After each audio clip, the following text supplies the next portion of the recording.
आपका अपना channel Sahu films को सब्सक्राइब करें और बेल आइकन दबाना ना भूलें।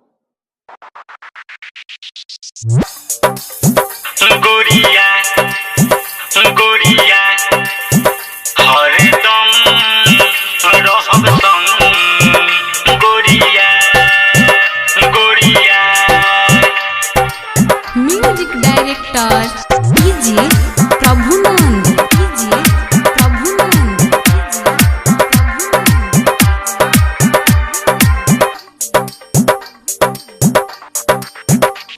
धड़का छतिया जन तोर बतिया धड़का छतिया जन तोर बतिया हमरा के अपन बना लपिया हो गोरिया गोरिया गोरिया गोरिया हरदम रहब संग गोरिया गोरिया। धड़का छतिया जन तोर बतिया धड़का छतिया जन तोर बतिया हमरा के अपन बना लपिया हो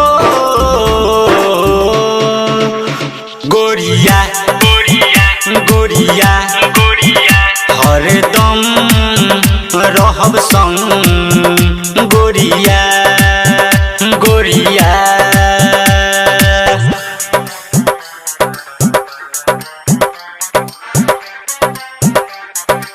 म्यूजिक डायरेक्टर कीजिए प्रभुनंद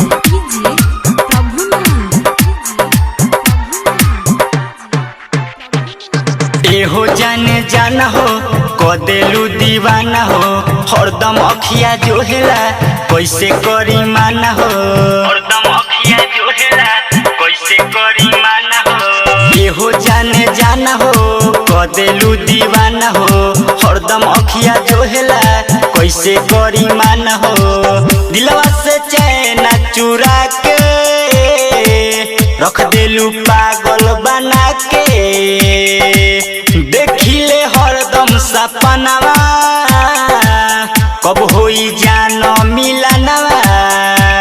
लाल लाल गलिया बकमाल चलिया लाल लाल गलिया बकमाल चलिया हमरा के कौन बना लपिया हो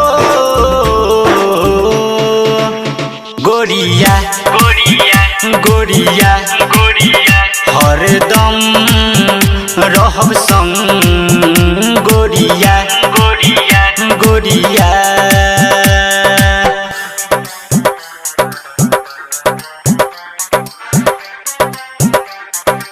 म्यूजिक डायरेक्टर कीजिए प्रभुनंद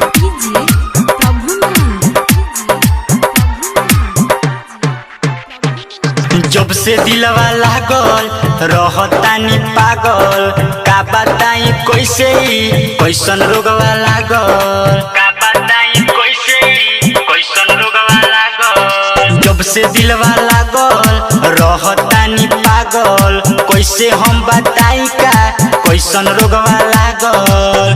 परियन के रानी बुझालू जब तू जान मुस्कालू मन में विकेश के बसालो काहे तू इतना लजालू।